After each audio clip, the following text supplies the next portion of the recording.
Glória a Deus, aleluia. Nós somos gratos a Deus porque Deus é bom e permite que nós façamos aquilo que Ele quer. E que eu peço agora que em nome de Jesus Cristo, que o Espírito da Palavra, que o ministério da Palavra seja manifesto nesse tempo, nesse momento agora de ministração da Palavra e da Palavra de Deus. Eu quero convidar você a acompanhar agora e me acompanhar numa leitura que eu vou fazer, que eu vou começar lendo o livro de Gálatas, o capítulo 4, eu vou começar por Gálatas capítulo 4 e vou começar no verso 21, Gálatas 4, a partir do verso 21, nós vamos ler aqui essa passagem no qual Paulo, tratando com essa igreja aqui, escreveu, e olha o que ele disse, olha o que ele escreveu, olha o que ele deixou relatado. Dize-me vós, os que quereis estar sob a lei, acaso não ouvis a lei? Pois está escrito que Abraão teve 2 filhos, um da mulher escrava e outro da livre, mas o da escrava nasceu segundo a carne, o da livre mediante a promessa. Estas coisas são alegorias, porque estas mulheres são 2 alianças. Uma, na verdade, refere ao Monte Sinai, que gera para a escravidão. Esta é Agar. Ora, Agar é o Monte Sinai, na Arábia, e é correspondente a Jerusalém atual, que está em escravidão com seus filhos. Mas a Jerusalém lá de cima é livre, a qual é nossa mãe, porque está escrito: alegra-te, ó estéril, que não dás à luz, exulta e clama, tu que não estás de parto, porque são mais numerosos os filhos da abandonada do que os filhos das que têm marido. Vós, porém, irmãos, sois filhos da promessa, como Isaque. Como, porém, outrora, o que nascera segundo a carne, perseguia ao que nasceu segundo o Espírito, assim também agora. Contudo, que diz a Escritura? Lança fora a escrava e seu filho, porque de modo algum o filho da escrava será herdeiro com o filho da livre. E assim, irmãos, sois filhos não da escrava, e sim da livre. Verso 1 do capítulo 5. Para a liberdade foi que Cristo nos libertou. Permanecei, pois, firmes, e não vos submetais de novo a jugo de escravidão. Aleluia. Aqui Paulo está tratando com a igreja, com os Gálatas, sobre uma questão aqui, porque ele percebe que existia uma situação no qual aquela igreja estava sendo conduzida, e esse assunto aqui que ele está tratando aqui no livro de Gálatas, no capítulo 4, ele começou a tratar já no capítulo 3, e aqui ele começa a finalizar, ele finaliza essa situação. Mas o que já é importante a gente discernir, fazer, entender, compreender e receber por revelação vinda de Deus?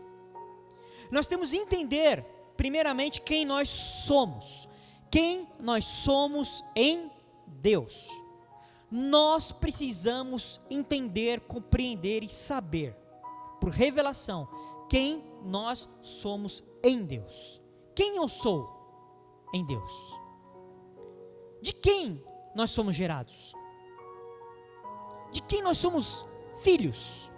Somos filhos de quem? Qual é a nossa identidade? Nós precisamos saber dessas coisas porque só através delas, dessas revelações, nós iremos saber realmente, de fato, por revelação, qual é a nossa herança. Porque nós temos uma herança. Nós temos uma herança em Deus, e nós temos que entender, compreender quem nós somos, qual é a nossa identidade, de quem eu sou filho, eu fui gerado da onde eu vim.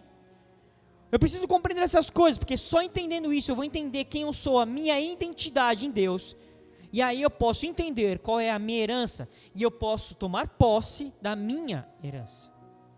Porque se eu não sei quem eu sou em Deus, de quem eu sou filho, que filho que eu sou, que tipo de filho que eu sou. Como que eu vou saber qual é a minha herança? Não tem como. Ficarei perdido, ficarei sem rumo.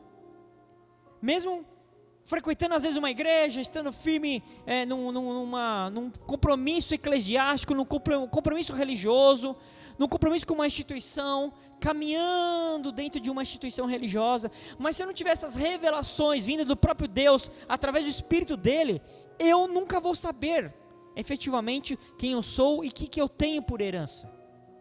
E como eu não sei efetivamente quem eu sou, eu vou me equivocar, vou tomar decisões erradas, porque eu não vou tomar uma decisão como um filho.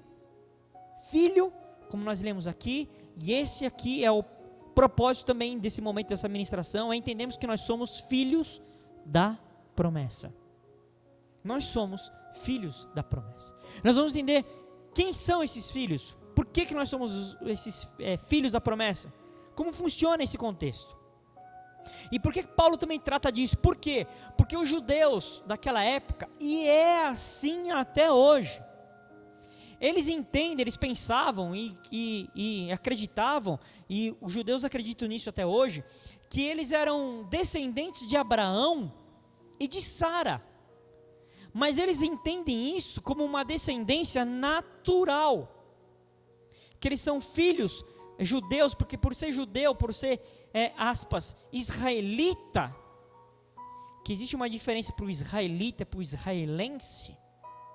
Eu não quero muito direcionar aqui, mas a diferença é que hoje o israelense é aquele que é um povo de Israel, que é da Israel atual, independente da etnia, independente do credo, é israelense, mas o israelita, na verdade, é filho de Israel, né? São os filhos de Israel, porque israelita é um termo que foi traduzido para o português, do termo do original filho de Israel, filhos de Israel.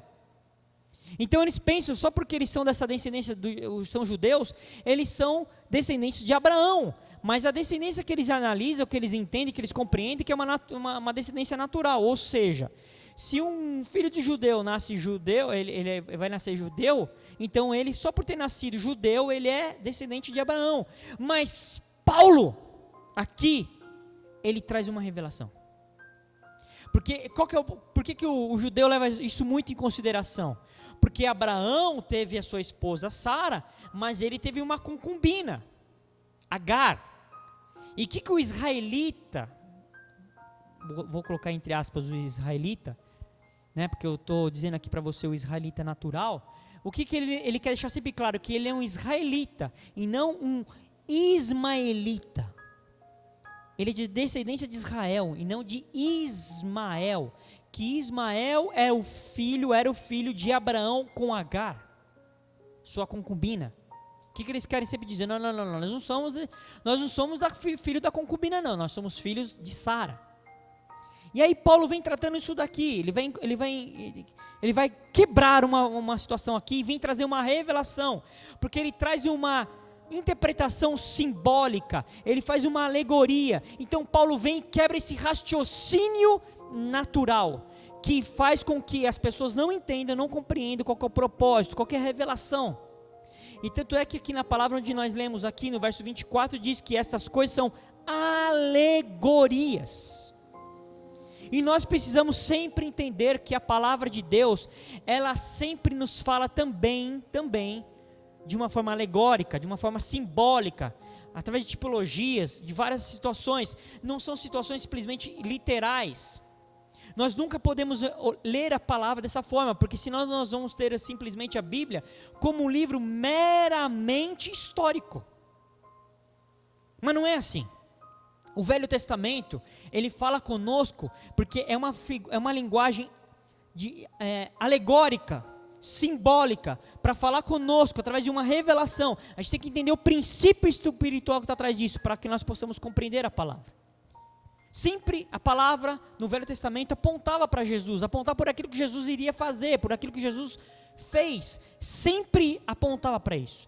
Sempre no Velho Testamento o que acontecia era uma alegoria, uma tipologia, uma forma de a palavra falar conosco do que aquilo que Deus ia fazer conosco através de Jesus. Então aqui Paulo vem destruindo, quebrando paradigmas, raciocínios equivocados. E ele fala que isso, na verdade, Agar, a concubina, e Sara, a esposa, são duas alianças. Não simplesmente uma história, um fato histórico. É um fato revelado. Existia ali uma situação revelada. Elas representam realidades futuras e espirituais. Futuras e espirituais. É por isso que pode ser o melhor historiador que existe na face da terra. Se ele for meramente um historiador e não for ler a palavra pelo Espírito de Deus, ele vai simplesmente retratar um fato histórico. Ele nunca vai entender a revelação. Porque a revelação só vem pelo Espírito. E Paulo, pelo Espírito, ele traz aqui uma revelação. E ele vem destruindo isso. E aqui, nós estamos vendo aqui, nessa passagem que nós lemos aqui, um exemplo. Como eu falei, uma metáfora, uma semelhança. É um ponto de contato que o livro de Gálatas está tendo com Gênesis. É para que a gente possa entender um princípio espiritual. Toda alegoria serve para que a gente possa entender uma verdade, um princípio espiritual. Paulo, ele diz que os que seguem a lei são, olha aqui que ele diz, na verdade os que seguem a lei, os que estão debaixo da lei, os que estão sendo tutelados pela lei, na verdade eles são descendentes de Agar. De Agar, a concubina. E os crentes em Cristo, aqueles que estão em Cristo Jesus, aqueles que creem em Cristo Jesus, creem na sua obra redentora, confessam a Jesus, esses sim é que são descendentes espirituais de Sara, a livre. E ele fala muito claramente aqui, Sara, a livre, e Agar, a escrava. Então existem duas alianças, duas situações, dois caminhos que sempre vão estar diante de nós. Sempre vão estar diante de nós. E é muito importante a gente sempre entender aqui, para finalizar essa questão aqui, de entender a linguagem da palavra. A linguagem que a palavra de Deus fala conosco, que essa linguagem figurada, essa linguagem que é uma alegoria, é que a Bíblia conversa com a própria Bíblia. A palavra conversa com a palavra. A Bíblia conversa com a Bíblia. Não são coisas que não existem conexões. Nós estamos lendo aqui o livro de Gálatas. Jesus já tinha vindo, já tinha morrido, já tinha ressuscitado, já tinha passado anos da sua ressurreição. E aí Paulo escreve esse livro aqui. Ninguém sabe exatamente se foi Paulo escrevendo literalmente, se ele ditou, isso não importa nesse momento aqui. Mas nós estamos falando aqui, a palavra está conversando, a palavra está falando, a palavra está dialogando, a palavra está se conectando com Gênesis. Porque quando você vai ler principalmente de Gênesis, do capítulo 15, capítulo 16 até o capítulo 21, trata dessa questão da promessa, que Deus faz uma promessa a Abraão sobre o seu filho, fala sobre Sara, fala sobre Agar, fala sobre Ismael, que nasce Ismael, só fala sobre Isaac. Então, na verdade, a Bíblia sempre conversa com a Bíblia. E nós precisamos sempre entender isso. Nós temos que decodificar a palavra de Deus pelo Espírito. Pelo Espírito, pelo Espírito, pelo Espírito. Olha o que diz o último versículo do capítulo 3, Gálatas 3, 29. E se vocês são de Cristo, são também descendentes de Abraão e herdeiros segundo a promessa. Uau! Isso aqui dá até arrepio num judeu. Porque olha o que essa palavra aqui, essa revelação está trazendo a nós. Aqui já é uma revelação de quem eu sou. De quem eu sou, e aquilo que Cristo fez. Porque aqui está dizendo, e se vocês são de Cristo, olha o que nós somos. Somos também descendentes de Abraão. Cara, mas eu não sou judeu. Como que eu posso ser descendente de Abraão? Eu não sou judeu. Eu não sou israelita. Nem tampouco israelense. E mais, ele está falando que eu sou herdeiro. Herdeiro, segundo a promessa. Se você está em Cristo, presta atenção aqui. Você precisa entender isso. Não pode ser só uma declaração de boca para fora. Tem que ser uma revelação em você. Se você está em Cristo, você é herdeiro segundo a promessa. Herdeiro. Herdeiro. Só que tem um detalhe aqui que eu quero aqui ressaltar nessa verdade, que é a palavrinha se, S-E, porque aqui está dizendo, e se vocês, e essa palavra se, no original, a palavra original é uma palavra também bem pequenininha, ei, essa palavra no original, que significa, é uma condicionante, ela é uma partícula condicional, é uma conjunção condicional, ela expressa uma condição, ou seja, é uma partícula primária de condicionalidade, ou seja, ela é uma palavra que ela estabelece uma condição. Você, para que tenha aquilo, você precisa estar nisso aqui. Ele não está falando assim, se você frequenta a igreja, não. Ele está falando, se você é filho de pastor, não. Se você simplesmente frequentou a escola dominical quando era criança, não. Ele está dizendo assim, se e somente se. Você pode até escrever assim, se e somente se. Não existe outra possibilidade. Não existe, é uma condicionante, é uma vinculação. Essa palavra está vinculada, ela está inteiramente vinculada. Se você é de Cristo. Se você é de Cristo. Não é se você é evangélico, não é se você, não, é se você é de Cristo. Você é descendente de Abraão e herdeiro segundo a promessa. Então, para que nós possamos ser descendentes de Abraão espiritual e herdeiro segundo a promessa, eu preciso necessariamente estar em Cristo. Eu preciso ser dele. E não ser um frequentador meramente de um culto religioso que de vez em quando eu vou lá e frequento. Principalmente quando eu estou mais apertado, quando eu estou mais em angústia, quando eu estou mais necessitado, aí eu vou procuro. Porque, meu querido, se você acha que isso está estabelecendo para você uma vida espiritual, você está enganado, você está se equivocando. Nós temos que ser de Cristo. E ser de Cristo estabelece para nós várias verdades. E eu vou tratando aqui. E ele trata aqui, nessa passagem que nós lemos aqui, ele menciona duas mulheres, como nós estamos falando aqui, Agar e Sara. Mas ele fala também de dois filhos, Ismael e Isaac. E ele fala também de dois montes, o Monte Sinai e o Monte Sião. E ele fala de duas cidades, a Jerusalém atual e a Jerusalém celestial. E quando ele trata aqui da Jerusalém atual, quem que ele está falando da Jerusalém atual? Ele não está tratando aqui no original, quando você vai se debruçar na palavra, essa Jerusalém atual, que não é uma Jerusalém atual física somente, não, pelo contrário, até menos.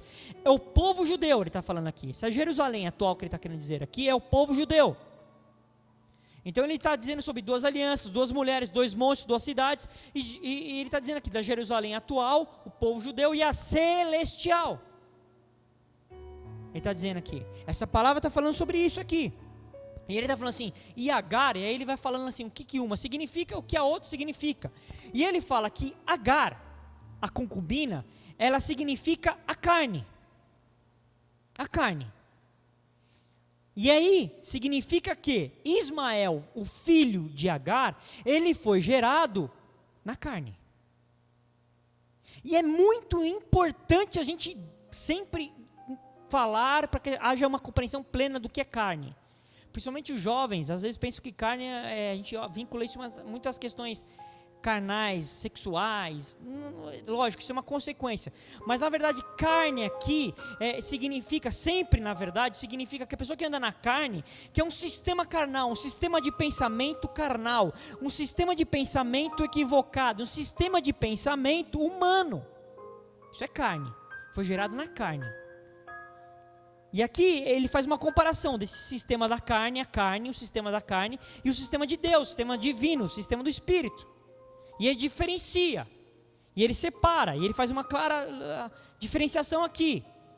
Porque a carne, a gente sempre tem que entender que a carne significa as leis naturais, o que é natural, a vontade humana.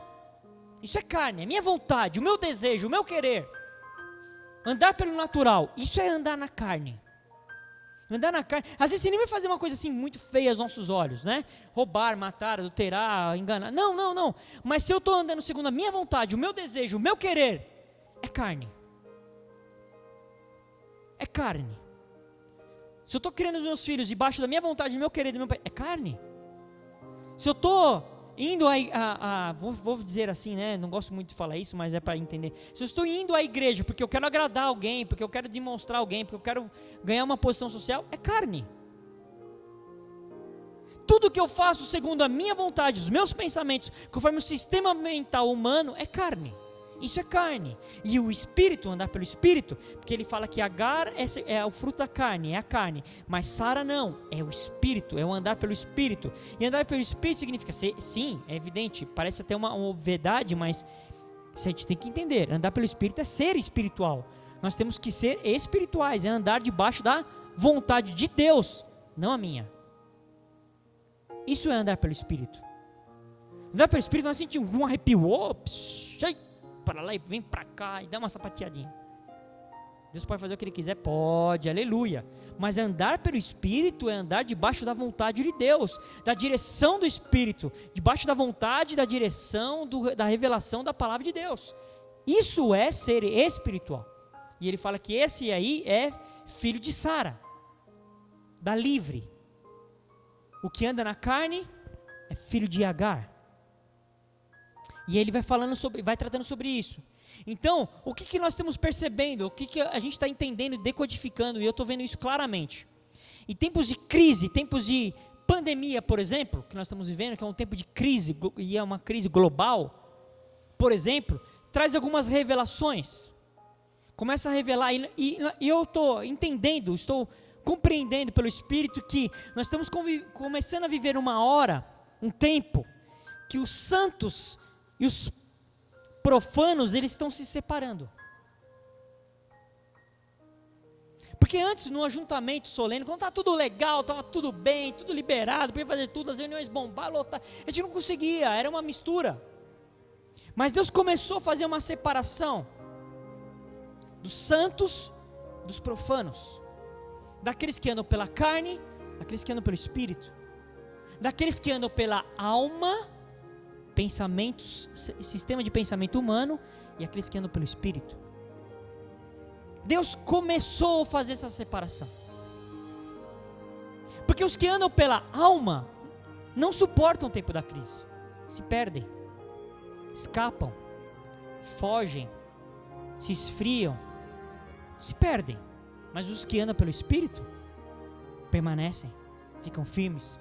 Pelo contrário, aí que eles ficam mais comprometidos, mais envolvidos, mais entregues, mais buscam, mais clamam, mais intercedem, mais olham para o próximo, mais olham para a igreja. Esses são os que andam pelo Espírito. E a Bíblia diz que esse trabalho de separação, alma e espírito, esse trabalho só cabe a uma pessoa. E aqui eu chamo de pessoa. Porque a palavra diz que, a Bíblia diz que cabe à palavra de Deus. A Bíblia diz que Jesus é a palavra. É só Ele que cabe esse trabalho de separação. É a palavra que vai fazer isso. Então, esse é o tempo que Deus está trazendo para a igreja. É o tempo do quê? É o tempo da palavra. É o tempo da palavra. É o tempo de conhecer a profundidade, a revelação da palavra.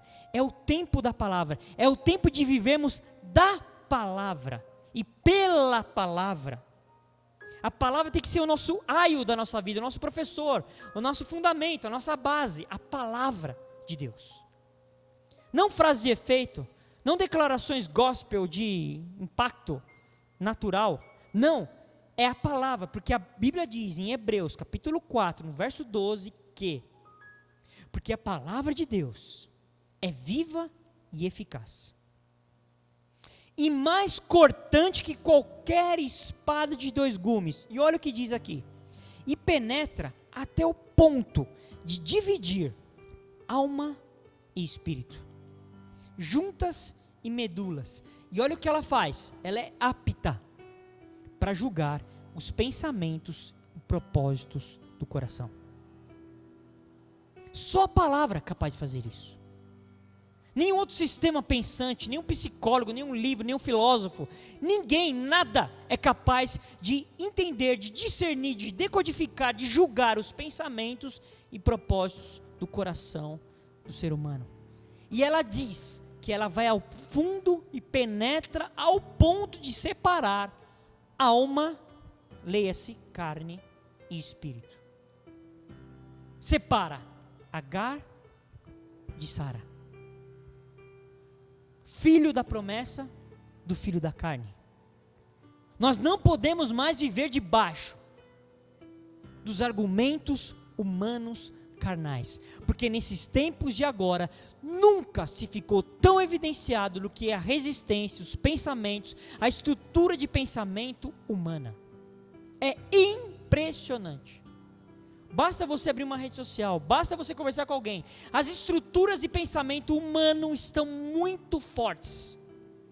O que Deus está vindo nesse tempo de agora? Ele quer quebrar, romper com essas estruturas de pensamentos equivocadas, humanas, carnais, que estão nos levando para a morte, para o engano, para a mentira, para o esfriamento, para a separação.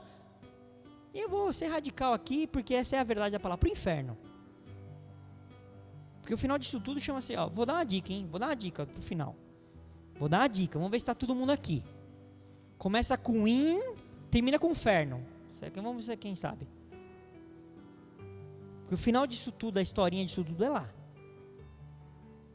Então, nesse tempo que nós estamos aqui sendo bombardeados com pensamentos, estruturas, a gente tem que pegar aquilo tudo que nós estamos recebendo, ouvindo e pensando, por vezes pensando, e submeter à palavra. O que a palavra, sim, me diz? O que a palavra me revela? O que a palavra fala sobre isso? Porque a palavra, meu amigo, minha amiga, fala de tudo. Às vezes não vai falar literalmente, mas a revelação, o princípio está tudo aqui. Na palavra de Deus. E nós temos que agradecer ao Senhor, continuar agradecendo, porque nós ainda temos acesso a essa palavra. Porque, pode ser que vai chegar um tempo que nem a palavra mais vão permitir que a gente tenha acesso. E aí, filho, se a palavra não estiver aqui no teu espírito, complicou, deu ruim. Por isso que eu tenho que ter a palavra, viver a palavra. A palavra tem que ser o meu aio, a palavra tem que ser o meu fundamento, a palavra tem que ser a minha base. A palavra de Deus, a palavra de Deus, não doutrinas e dogmas humanos, não, nada disso, a palavra de Deus revelada, a palavra de Deus viva, a palavra de Deus rema, a palavra de Deus. Os filhos da promessa, que aqueles que estão em Cristo Jesus, são filhos da promessa, são herdeiros. Os filhos da promessa são aqueles que vivem controlados pela palavra, que andam pelo Espírito, são direcionados, controlados pela palavra, andam pelo Espírito. Esses são filhos da promessa. Os que andam segundo a carne são filhos da carne, mas os filhos da promessa são quem? Os que andam controlados pela palavra, andam pelo direcionado do Espírito de Deus. Deus está buscando, o que Deus está buscando nesse tempo? O que Deus está buscando nesse tempo? Os ricos, aqueles que são prósperos, os que estão, minha empresa prosperou, agora eu ganhei uma casa, uma mansão. Não, Deus está procurando os herdeiros. Deus está buscando os herdeiros e a verdadeira manifestação dos filhos de Deus. O que nós temos que fazer então? Nós temos que entender, decodificar a carne, Agar, o filho da Agar, e pôr para fora, como aconteceu com Sara. Nós vamos ver isso aqui. Agar, ela significa essa carne, mas ela está sempre Agar sempre produz, gera filhos para escravidão. Porque ela diz, a palavra diz aqui, nós lemos aqui, que os filhos de Agar são filhos da escravidão. Da escravidão. A carne só vai gerar escravidão. Mesmo que você não enxergue, não vai enxergar, porque o cara que está interessado por trás disso tudo aí, que chama-se Satanás, não está interessado que você veja. E você não vai ver, mas espiritualmente dizendo, mãos presas, pés amarrados, espiritualmente dizendo. Escravos, mentes escravizadas, conduzidas por toda sorte de desejo humano, carnal, perturbado, equivocado. Filhos da escravidão. A carne sempre gera filhos para a escravidão. Sempre. Romanos capítulo 8, verso 19, diz assim: a ardente expectativa da criação, olha o que eles estão aguardando. Eles estão aguardando as bênçãos, eles estão aguardando as riquezas, eles estão aguardando a prosperidade. Não, olha o que diz aqui. A ardente expectativa da criação aguarda o quê? A revelação dos filhos de Deus. Pois a criação está sujeita à vaidade, não por sua própria vontade, mas por causa daquele que a sujeitou, na esperança que a própria criação seja libertada do cativeiro, da corrupção, para a liberdade da glória dos filhos de Deus. O que o mundo espera? O que o mundo está aguardando? Ainda mais esse meio maluco que nós estamos vendo de caos, pandemia, maluquice, toda sorte de equívoco social. A manifestação, a revelação dos filhos de Deus. Essa palavra revelação dos filhos, revelação, manifestação dos filhos, revelação no original, é a palavra apocalipsos. Olha aqui essa conexão. Significa uma descoberta, se descobrindo, se revelando, é um desvelamento. E essa palavra é usada principalmente para a revelação de Jesus Cristo, a palavra. Especialmente uma manifestação particular, espiritual de Cristo, sua vontade, previamente que ela era desconhecida, até o ponto que ela for revelada, descoberta. Então, é uma revelação. O que Deus espera de nós, dos filhos? Que nós nos manifestemos, haja uma revelação nossa. Nós nos revelando como quem? Como filhos.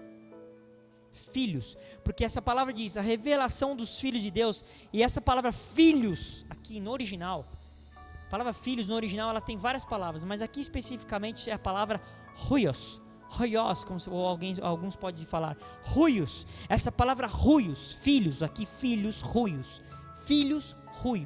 nós temos que ser filhos ruios. O que essa palavra aqui no original significa? Olha o que ela significa no original, é um filho por nascimento ou por adoção. Figuramente, é qualquer pessoa que compartilha a mesma natureza do pai. Para o crente, tornar-se filho de Deus começa com um ser renascido. Eu vou renascer, eu vou ser adotado pelo Pai Celestial. Por meio de quem? Por meio de Cristo. A obra do Filho Eterno. Esses aí são os filhos. Olha o que mais que significa. Significa que enfatiza a semelhança do crente com o Pai Celestial. Esse filho é um filho que ele parece totalmente com o pai dele. Que pai que é esse? Deus. Deus. É um filho que ele reflete, que ele parece, que ele tem todas as características do Pai, que significa que ele é semelhado no seu caráter, e cada vez mais que ele viver por fé, mais ele vai expressar esse caráter, significa mais ainda, ruios, significa que ele destaca que ele tem um direito à herança do Pai, ou seja, nós, os filhos de Deus, que vivemos conforme a natureza do Pai, aqueles que vivem conforme a natureza do Pai, a natureza do Pai Celestial, esses têm o direito à herança. Não os filhos carnais, mas os filhos ruios, têm direito à herança do Pai. Veja uma coisa que precisa ficar isso firmado no nosso coração, na nossa mente, no nosso espírito. Nós somos filhos de Deus, não por aquilo que nós fizemos, não pelas obras, não pela lei, não pela descendência natural. Nós somos filhos pela fé. É pela fé que eu sou filho de Abraão. Pela fé. Pela fé. Pela fé. E aqui eu quero quero deixar claro sobre um princípio muito importante, que a gente, como igreja do Senhor, não podemos nunca deixar de entender. Todo aquele que é nascido do braço da alma, da carne, tudo aquilo que você gerar pela alma, você vai ter que prover para aquilo que você gerar. Você é que vai ter que sustentar aquilo. Deus não tem nada a ver com isso. Se você gerou na carne, é você que vai ter que bancar. Isso é um princípio espiritual. Deus não provê o fruto da carne. Abraão, ele teve Ismael. O Ismael foi o primeiro, aspas, filho de Abraão. Ele não conseguia ter filho com Sara. Sara quis dar um jeitão lá, chamou a concubina dele, de Abraão. Agar falou, ó, deita com ela aí, resolve esse assunto aí. Carne, estrutura e pensamento humano, resolução humana, decisão humana, feito na carne. Ismael, filho da carne. Porém Abraão, o que Abraão teve que fazer? Ele teve que prover Ismael, ele teve que cuidar do Ismael, filho. É como Deus falando, como se Deus tivesse falado assim, foi você que fez, você que cuida. Tanto é que, quando Deus vai pedir o filho de Abraão, em sacrifício, que ele pede, ele fala assim, me dê o seu único, presta atenção, único filho, Isaac. Deus não reconhece Ismael. E Ismael é mais velho do que Isaac. Quando Isaac nasceu, Ismael tinha mais ou menos uns 13 anos. E quando Deus pede Isaac, Deus fala para Abraão, me dê o seu único filho, porque esse eu reconheço, porque esse é filho da promessa, esse foi gerado em mim, esse aconteceu porque foi a minha vontade manifesta. Deus só reconhece aquilo que nós geramos pelo Espírito. Gerou pela carne? Você que vai prover. É você que vai ter que cuidar daquilo. É muito importante. Deus nunca reconhece a carne. Deus nunca vai ter compromisso com a gente quando nós estivermos gerando pela carne. O braço da alma, da carne, não é em nenhum momento reconhecido na palavra de Deus. Se nós dermos frutos com o braço da alma, da carne, aquilo que a gente semeia, aquilo que a gente vai ter que colher, a gente vai ter que prover, a gente vai ter que gerar, vai ter que cuidar. Nós.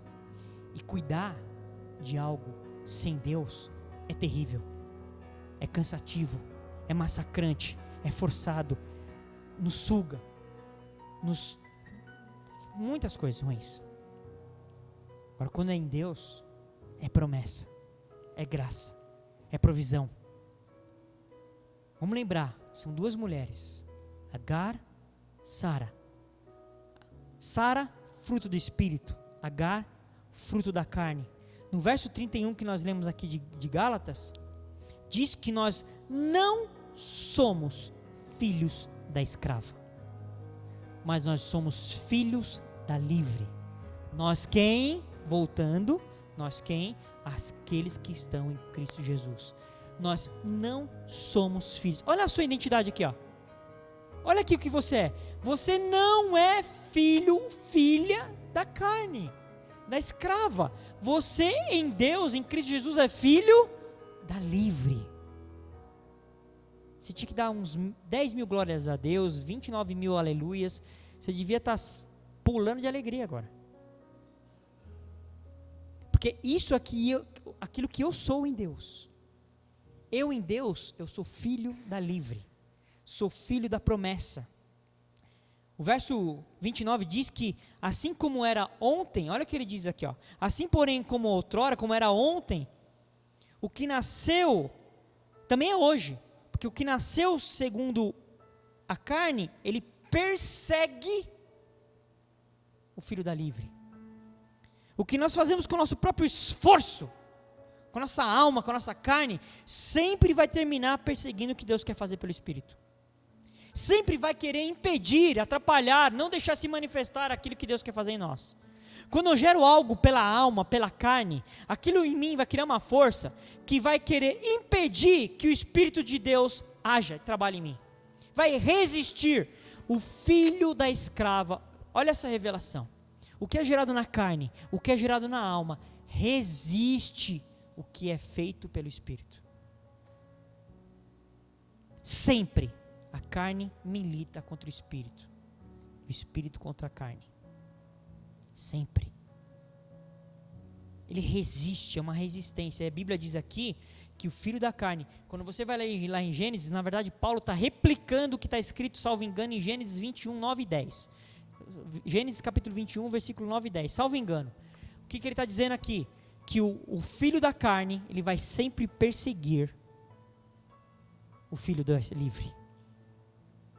Então, se você estiver sendo perseguido pelo filho da carne, dê glória a Deus, é porque você é filho da livre.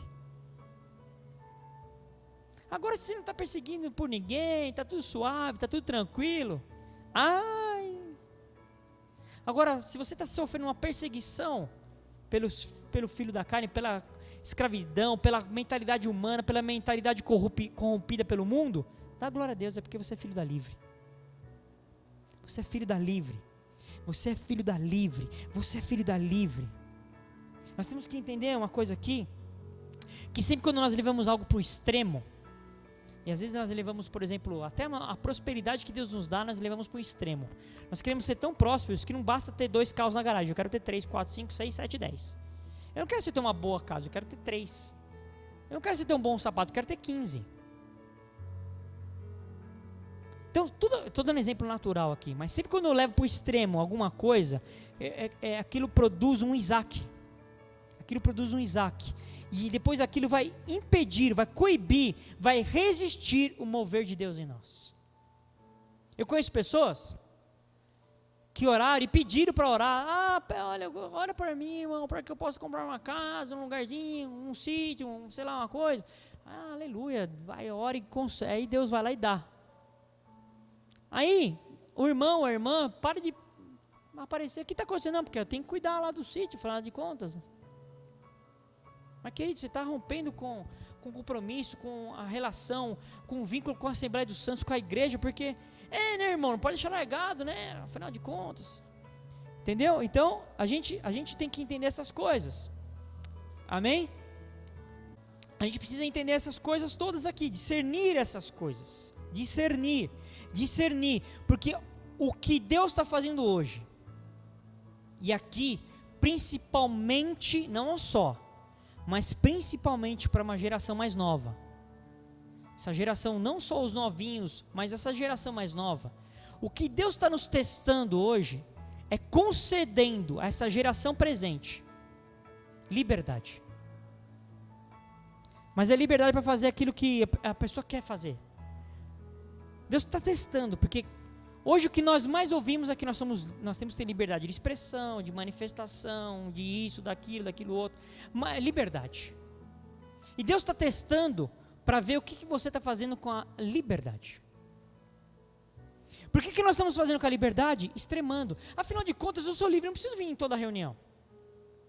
Não precisa estar sempre junto. Mas indo uma vez por mês, tá bom. Apareço lá, aleluia, glória a Deus. Eu cumprimento os irmãos, falo aleluia, glória a Deus. E aí, quem sabe, outro dia. Mas assim, se tiver outro compromisso, eu vou no outro compromisso. Aí se sobrar um tempinho na agenda, eu concedo para Deus, para os irmãos, para a igreja, aleluia. E aqui nós não estamos falando sobre ritos religiosos, sabe, aquela coisa pesada. Não, nós estamos falando sobre relacionamento, compromisso, comprometimento com Deus, com a palavra dEle, com a igreja dEle.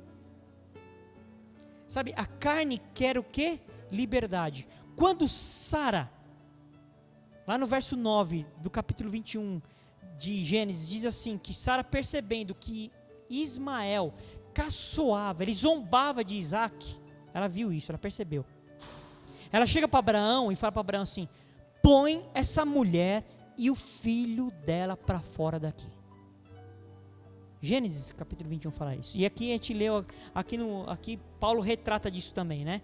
Ele fala aqui no verso 30, verso 30 de Gálatas 4. Contudo, diz a Escritura, lança fora a escrava e seu filho, porque de modo algum o filho da escrava será dele como da livre. O que significava isso? Existia um princípio naquela época. Se o filho da escrava ficasse debaixo do cuidado daquele tutor ali, daquele homem, ele também tinha o direito de herdar com os filhos legítimos. Sara, sabendo disso, ele falou assim, não, aqui não. Esse Ismael aqui não vai herdar aqui o que o meu filho tem direito, não. Põe para fora essa mulher e esse filho dela. O que significava naquele tempo, quando você mandava para fora? Significava o seguinte, eu não vou aceitar que ele tenha a mesma herança que meu filho. E quando põe para fora, o que você dava para o escravo? Liberdade. Manda, ele não precisa ser mais escravo não, manda embora. Está livre. Está livre. A carne sempre vai querer liberdade. Liberdade é desprendimento, sem vínculo, sem compromisso. Isso que é liberdade. Fazer o que eu quero. Liberdade aqui significa fazer a minha vontade, fazer o que eu quero. A carne sempre vai querer liberdade. Eu vou falar uma coisa aqui que, para falar esses tempos de agora, 2021, parece até meio perigoso. Submissão é para os que andam no Espírito. Ser submisso a Deus, a palavra dele, ao Espírito dele, a mulher ao marido, às autoridades, ao filho, aos pais. Submissão é só para aqueles que andam no Espírito, porque o que anda na carne não quer submeter. Mas não quer. Pensa uma coisa que cria uma força interna. Fala hoje para uma mulher, para uma moça que vai, você vai ter que submeter essa mulher aqui. Não, eu não, tá doido aí? Você tá maluco, rapaz? Por isso que hoje elas querem trabalhar, estudar, porque elas entendem que na verdade elas têm que ser independentes. Só que independente é diferente de ser livre. Deus não quer que a gente seja independente, Deus quer que a gente seja livre nele. Independente é o seguinte, eu não dependo de ninguém, você sempre vai se enganar, porque você sempre, de uma forma direta ou indireta, você está dependendo de alguém sempre. Nem que seja do seu trabalho, do seu emprego, do seu pai, do seu vizinho, da estrutura econômica, da saúde. Alguma coisa eu dependo de alguém, para alguma coisa. Agora o que é ser livre? Ser livre é falar assim, não sou eu mais que mando, mas é Cristo que manda em mim. O que é ser livre? Não sou eu mais que decido, é Ele que decide por mim. Isso é ser livre. E eu estou caminhando por fim aqui. Muitas pessoas não se dão conta e não entraram na dimensão da promessa de Isaac. Porque o princípio de Ismael, o princípio da carne, não tinha nenhum problema. Quando Ismael nasceu, Ismael começou a crescer, foi menininho, cresceu até as 13, ele não tinha nenhum problema, não enfrentou nenhum problema. Ismael até os 13 anos, você não vai ler a Bíblia aqui, não teve nenhum problema, rapaz, foi muito legal. Mas até o momento que nasce pelo Espírito, aí começou a confusão. Aí começa a confusão. Porque quando a carne, o Espírito aparece, a carne reluta. A carne espirra. A carne rejeita. É sempre assim. Se você está num lugar que o ambiente está sendo dominado pela carne, quando chega alguém pelo Espírito, começa a confusão. Quer ver um exemplo? O seu trabalho. Vou dar um exemplo natural. Você trabalha num ambiente que é todo mundo movido pela carne, pela vontade, pelos desejos. Aí você entra lá firme e forte em Deus. Pensa uma resistência. Pensa uma dificuldade. Quer ver outro exemplo? Uma família. A pessoa vai lá e se converte na família. Um jovem, um filho, vai lá e se converte. Chega em casa e conta para o pai, para a mãe. Olha, me converti, agora eu sou crente. Rapaz. Pensa na resistência. Pensa você lá no meio, um jovem, no meio da galera, da balada. O cara chegava causando lá na balada, tem até o jeitinho de andar, né, de boleira. Aí você vai, me converti, agora eu sou crente. Os caras, mano, você agora virou isso, virou aqui, pronto. Olha o nível de resistência. Exemplos naturais para apontar o espiritual. E nós vemos 2 montes aqui. Ele fala do monte que Agar é o Monte Sinai. O Monte Sinai por quê? Porque ele fala que lá no Sinai Deus dá a lei para Moisés. Então, ou seja, Agar é a lei sempre vai me escravizar. E nós, na verdade, somos o Monte Sião. O Monte Sião é a livre, é a igreja. Monte Sião é a igreja do Senhor, é a igreja de Deus. Eu quero finalizando aqui, eu quero convidar você a ler comigo em Hebreus capítulo 11. Hebreus capítulo 11. Hebreus capítulo 11. Hebreus capítulo 11, a partir do verso 8. Quando vai falar de Abraão aqui, quando vai falar, está falando de fé. Esse capítulo 11 fala de fé, fala fortemente sobre fé. E ele fala aqui, a partir do verso 8, do capítulo 11 de Hebreus, pela fé, Abraão, quando chamado, obedeceu, a fim de ir para um lugar que devia receber por herança, e partiu sem saber para onde ia. Pela fé, peregrinou a terra da promessa como em terra alheia, habitando em tendas como Isaque e Jacó, herdeiros com ele da mesma promessa. Porque aguardava a cidade, olha o que ele estava aguardando, a cidade que tem fundamentos, do qual Deus é o arquiteto e edificador. Era isso que Abraão estava aguardando.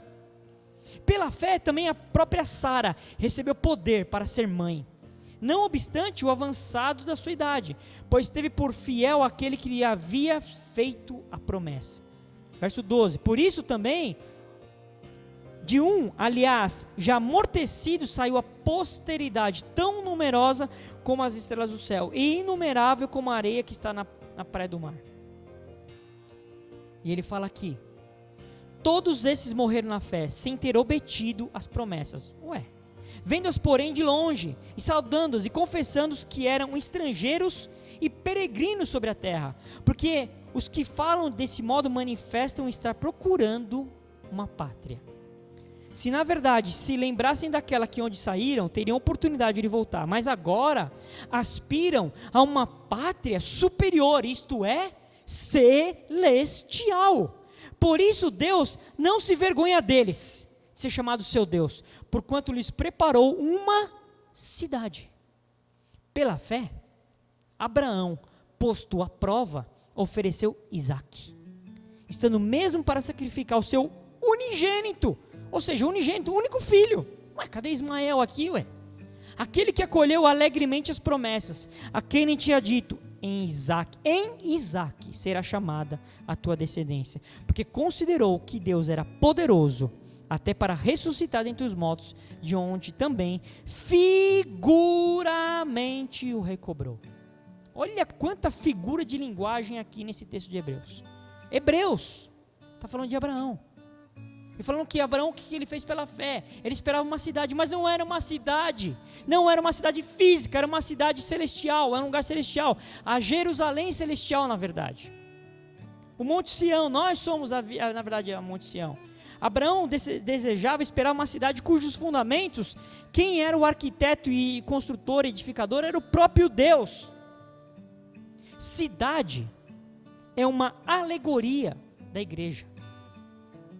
Cidade é uma alegoria da igreja. É uma pré-figura da Nova Jerusalém. Quando está falando de cidade aqui, está falando da igreja. É uma pré-figura da Nova Jerusalém.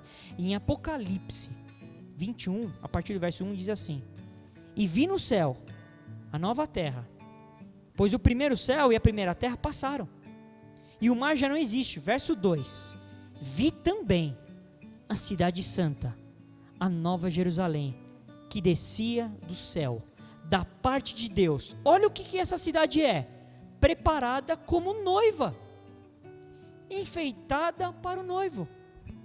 Que isso, rapaz, que bagulho louco esse negócio aí, uma cidade noiva, uma cidade que é uma noiva que está preparada para o noivo. Aqui está falando da igreja. Nós somos a cidade santa, o Monte Sião, que precisa ser revelado. É esse lugar onde Deus habita e quer se manifestar para sempre.